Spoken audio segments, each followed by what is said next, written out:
อัปเดต มีคำสั่งหยุดถาวรการออกใบอนุญาตขุดค้นแห่ค่ำตกขอนทุกรูปแบบในขอบเขตทั่วประเทศ นายกรัฐมนตรีออกคำสั่งให้ยุติถาวรการออกอนุญาตให้ขุดค้นแห่ค่ำตกขอนทุกรูปแบบในขอบเขตทั่วประเทศ ให้บรรดากระทรวง องค์การรัฐเทียบเท่ากระทรวง และองค์การปกครองท้องถิ่นทุกขั้นจัดตั้งปฏิบัติดังนี้ 1. ห้ามบ่ให้กระทรวงเกี่ยวข้องและขันองค์การปกครองท้องถิ่นในขอบเขตทั่วประเทศสร้างเงื่อนไขที่เป็นช่องว่างในทุกรูปแบบให้แก่การขุดค้นแห่คำตกขอนอยู่ในเขตอ่างน้ำที่เป็นโครงการพัฒนาที่น้ำจะท่วม โครงการพิเศษรวมทั้งการดูดหีบแฮและทรายที่นำใส่ตะแกรงกลจักรโต๊ะฮอนเครื่องมือและอุปกรณ์ต่างๆตามแคมสายน้ำห้องห้วยและตามทุ่งนาต่างๆเพื่อสกัดกั้นเอาแฮค่ำตกขอนอย่างเด็ดขาด 2. ให้กวดก้าและปฏิบัติมาตรการต่อการลักลอบขุดค้นแฮค่ำตกขอน การดูดหินแฮและทรายในทุกกรณีที่เป็นการฉวยโอกาสสกัดเอาแฮค่ำตกขอนในขอบเขตทั่วประเทศ 3. สำหรับโครงการแฮค่ำตกขอนที่ได้รับอนุมัติจากรัฐบาลและขันองค์การปกครองท้องถิ่นในระยะที่ผ่านมาที่กำลังขุดค้นในปัจจุบันให้เชิญบริษัทที่เกี่ยวข้องมาเจรจาไล่เลี่ยงกันเพื่อให้หยุดเซาโครงการ แต่ก่อนจะมอบเนื้อที่ดังกล่าวให้รัฐบาลบริษัทต้องปรับปรุงปรับแปลงสภาพพื้นที่และสิ่งแวดล้อมในเขตดังกล่าวให้กลับคืนสู่สภาพปกติโดยมีการติดตามอย่างใกล้ชิดของคณะการเกี่ยวข้องของภาครัฐเพื่อบ่ให้การฉวยโอกาสในทุกรูปแบบตื่มอีกเด็ดขาด 4. สำหรับโครงการแห่ค่ำตกขอนของบรรดาบริษัทที่ได้ถอกเงินค่าชดเชยสัมปทานและค่าทรัพยากรธรรมชาติให้รัฐบาลล่วงหน้าแล้วแต่บ่ทันได้เซ็นสัญญาสัมปทานเทื่อแม่นบ่อนุญาตให้เซ็นสัญญาสัมปทานเติมอีกมอบให้ทางกระทรวงการเงินสมทบกับกระทรวงแผนการและการลงทุนกระทรวงพลังงานได้บ่แฮ่กระทรวงทรัพยากรธรรมชาติและสิ่งแวดล้อม และภาคส่วนที่เกี่ยวข้องพร้อมกันกวดกาคืนพันธะต่างๆที่ได้ระบุในสัญญารวมทั้งจำนวนเงินที่จะส่งคืนแก่บริษัทถ้ามีหรือเป็นรูปการไล่เลี่ยงเพื่อหักลบกันกับพันธะของบรรดาบริษัทที่ต้องมอบให้รัฐในโครงการอื่นๆ 2. ให้เร่งการเห็นโครงการทดลองไปสู่กลไกปกติให้สอดคล้องกับกฎหมายกำหนดตามที่ระบุในแจ้งการฉบับเลขที่978ทับหสนยลงวันที่22พฤษภาคม2024อย่างเข้มงวด โดยเฉพาะก่อนบริษัทจะดำเนินการสืบต่อค้นคว้นและปรุงแต่งแม่นต้องได้สำเร็จเวียกงานการสำรวจแร่ธาตุการศึกษาความเป็นไปได้ทั้งด้านเศรษฐกิจเทคนิคและการประเมินผลกระทบต่อสิ่งแวดล้อมอย่างละเอียดครบถ้วนซะก่อนจึงให้ออกใบอนุญาตขุดค้นให้บริษัทพร้อมกันนั้นก็ให้ยุติการพิจารณาตัวกรณีย้ายหรือเปลี่ยนแทน เนื้อที่บนอื่นๆมาแทนโครงการสัมปทานเหตุทดลองอย่างเด็ดขาด 3. สืบต่อจุการพิจารณาอนุมัติโครงการแห่ธาตุใหม่สำหรับแห่โลหะธาตุจนหมดสมัยรัฐบาลสุดที่เก่ายกเว้นบางท้องถิ่นที่ทุกข์ยากและการตกลงของขันเทิงแม้นจะมีมติกำกับกำหนดเฉพาะตื่ม ในระยะยุการออกอนุมัติโครงการใหม่สำหรับแห่โลหะธาตุมอบให้บรรดาคณะกรรมการและขันองค์การปกครองท้องถิ่นเอาใจใส่ตื่มดังนี้ 1. เพิ่มความเข้มงวดในการคุ้มครองติดตามกวดกาปัญหาผลกระทบต่อสิ่งแวดล้อมโดยให้ปฏิบัติตามแผนคุ้มครองและติดตามกวาดสิ่งแวดล้อม ที่ทางกระทรวงทรัพยากรธรรมชาติและสิ่งแวดล้อมรับรองอย่างเข้มงวด 2. เพิ่มความเข้มงวดในการคุ้มครองติดตามกวดกาการขนส่งแร่ธาตุโดยเฉพาะแม่นการคุ้มครองน้ำหนักในรถบรรทุกประเภทต่างๆและการประกอบส่วนพันธะทางด้านงบประมาณเพื่อบูรณะรักษาซ่อมแปลงและยกระดับทางโดยให้ปฏิบัติตามข้อกำหนดของกระทรวงโยธาธิการและขนส่งวางออกอย่างเข้มงวด 3. ให้บรรดาโครงการร่วมมือ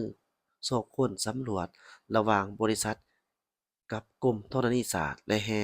ธาตุและบริษัทกับแขนงการอื่นให้ยุติบ่ให้มีโครงการร่วมมือใหม่เติมอีก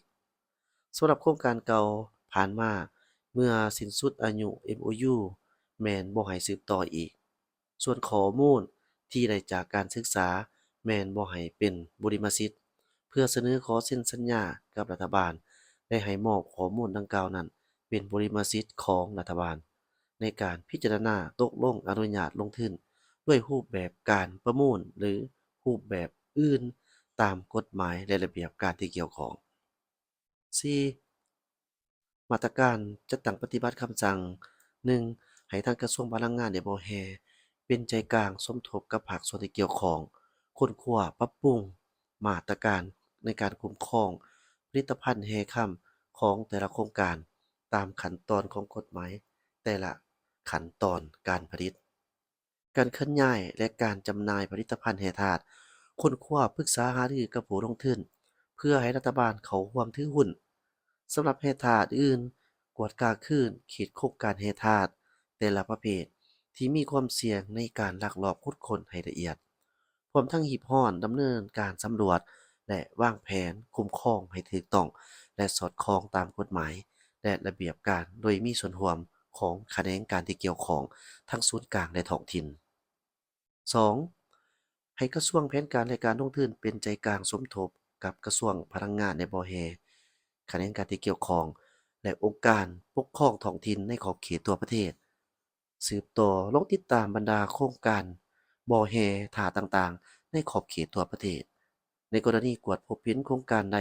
ที่ดำเนินการขุดค้นโดยที่บ่ถูกต้องละเมิดสัญญาสัมปทานสร้างผลกระทบต่อสิ่งแวดล้อมสังคมแม่น แจ้งยุกิจการชั่วคราว หลังจากนั้นให้ทางกระทรวงแผนการและการลงทุนออกแจ้งเตือนบริษัทเพื่อให้ปรับปรุงและแก้ไขโดยให้ทางบริษัทเสนอแผนการปรับปรุงที่ชัดเจนถ้าบริษัทดังกล่าวบ่สามารถปรับปรุงแก้ไขตามวันเวลาที่กำหนดแม่นให้เสนอรัฐบาลเพื่อยกเลิกสัญญาและถอนโครงการคืน 3. ให้กระทรวงทรัพยากรธรรมชาติและสิ่งแวดล้อมเป็นเจ้าการสมทบกับทางกระทรวงพลังงานในบ่แฮ่กระทรวงโยธาธิการและขนส่งและแขนงการที่เกี่ยวข้องทั้งส่วนกลางและท้องถิ่นกวดกาคืนทั้งด้านผลกระทบต่อสิ่งแวดล้อมและสังคมที่ติดพันกับการขุดค้นขนส่งทรัพยากรแร่ธาตุหากบ่ปฏิบัติตามบรรดามาตรการที่กำหนดไว้แผนคุ้มครองและติดตามกวดกาสิ่งแวดล้อม และเฮ็ดให้มีผลกระทบกับด้านสิ่งแวดล้อมทางธรรมศาสตร์และสังคมแม่นให้ดำเนินตามกฎหมายและระเบียบการที่เกี่ยวข้องอย่างเข้มงวด 4. ให้กระทรวงโยธาธิการและขนส่งกระทรวงพลังงานได้บ่แฮ่กระทรวงทรัพยากรธรรมชาติและสิ่งแวดล้อมและกระทรวงป้องกันประเทศสืบต่อประสานสมทบกันอย่างใกล้ชิดในการกวดกาและแก้ไขปัญหาการขุดค้นแร่คำตกขอน และขุดค้นหินแร่ทรายเพื่ออัดช่องว่างการฉวยโอกาสทุกรูปแบบเพื่อขุดค้นแร่คำตกขอนอันจะส่งผลกระทบต่อสิ่งแวดล้อมทางธรรมชาติรวมทั้งสมทบกับทางกระทรวงพลังงานได้บ่แฮ่และกระทรวงการเงินในการติดตามกวดกาการบรรทุกน้ำหนักแร่ธาตุอยู่ต้นทาง 5. ให้ทางกระทรวงการเงินเอาใจใส่เข้มงวดในการปฏิบัติกฎหมายและระเบียบการที่เกี่ยวข้องทางด้านการเงินเป็นต้นแม่นการลักโลอบบุกรุกการซื้อขายเคลื่อนย้ายทรัพย์สินของรัฐโดยที่บ่ถูกต้องตามกฎหมายการปฏิบัติพันธะต่างๆตามสัญญาและลงเลิกการกวดกาบัญชีประจำของบรรดาโครงการบ่แฮ่โดยเฉพาะแม่น ปัญหาการจัดเก็บอากรกำไร และภาษีอากรอื่นๆที่ติดพันพร้อมทั้งให้ประสานสมทบกับภาคส่วนที่เกี่ยวข้องเพื่อประเมินคืนผลได้และก็ผลเสียในการสร้างรายรับจากการขุดค้นแร่ธาตุเทียบใส่การเก็บรายรับภายในทั้งหมดพร้อมนี้ให้ค้นคว้าสร้างนโยบายและนิติกรรมทางด้านภาษีอากรต่างๆพร้อมทั้งติดตามน้ำหนักแร่ธาตุอยู่ปลายทางด้านภาษีและสนองข้อมูลให้คะแนนการเกี่ยวข้องเพื่อรับทราบอย่างปกติ 6. ภาคส่วนที่เกี่ยวข้องแต่ละขั้นต้องสร้างเงื่อนไขให้ทุกภาคส่วนในสังคมมีส่วนร่วมในการติดตามกวดกาแจ้งสภาพการลักลอบขุดค้นแร่ธาตุสภาพผลกระทบต่อสิ่งแวดล้อมทางธรรมศาสตร์และสังคมให้ภาคส่วนที่เกี่ยวข้องรับทราบปกติกรณีพบเห็นมีการละเมิดกฎหมายและนิติกรรมที่เกี่ยวข้องแม่นแจ้งข้อมูล แก่เจ้าหน้าที่รัฐที่เกี่ยวข้องด้วยทุกรูปการรวมทั้งผ่านสื่อและช่องทางต่างๆ เมื่อได้รับข้อมูลแล้วเจ้าหน้าที่รัฐที่เกี่ยวข้องต้องรีบร้อนลงกวดกาตัวจริงและแก้ไขอย่างทันการหากพบเห็นการละเมิดแท้แม่นต้องมีมาตรการแก้ไขอย่างเข้มงวดและเด็ดขาดพร้อมกันนั้นก็ให้ทั้งกระทรวงพลังงานได้บ่แฮ่สมทบกับทางกระทรวงการเงินและภาคส่วนที่เกี่ยวข้อง ค้นคว้ารูปการย่องย่อและแบ่งผลประโยชน์จากการปรับใหม่ให้แก่ผู้แจ้งข้อมูลตามความเหมาะสม 7. มอบให้องค์การปกครองนครหลวงเวียงจันทน์บรรดาแขวงและทุกภาคส่วนเป็นเจ้าการ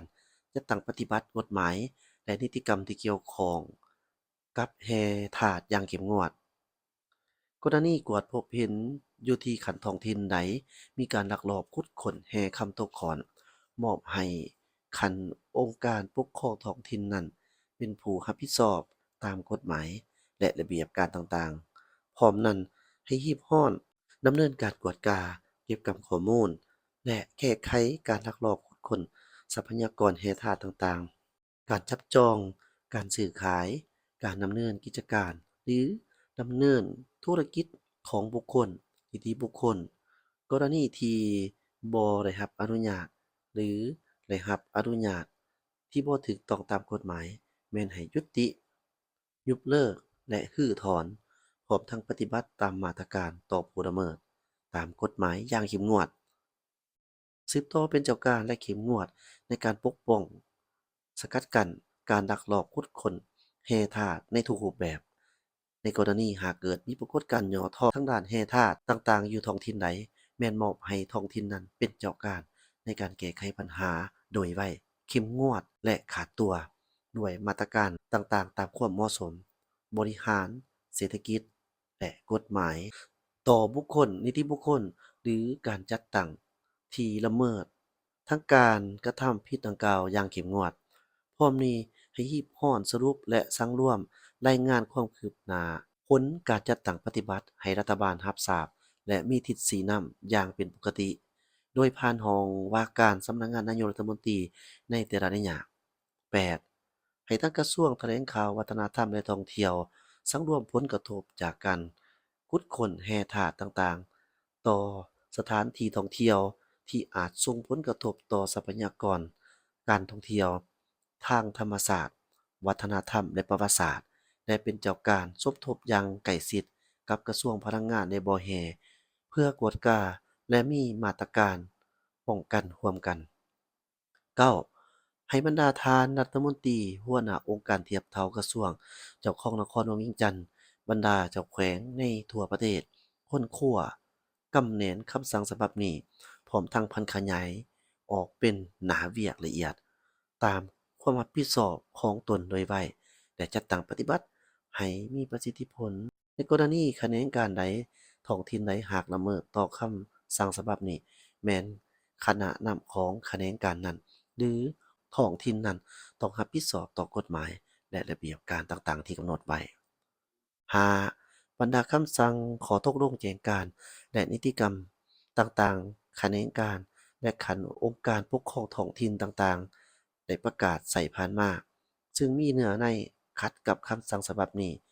ล้วนแต่ถูกลบล้างคำสั่งฉบับนี้มีผลศักดิ์สิทธิ์นับแต่ วันลงลายเซ็นเป็นต้นไป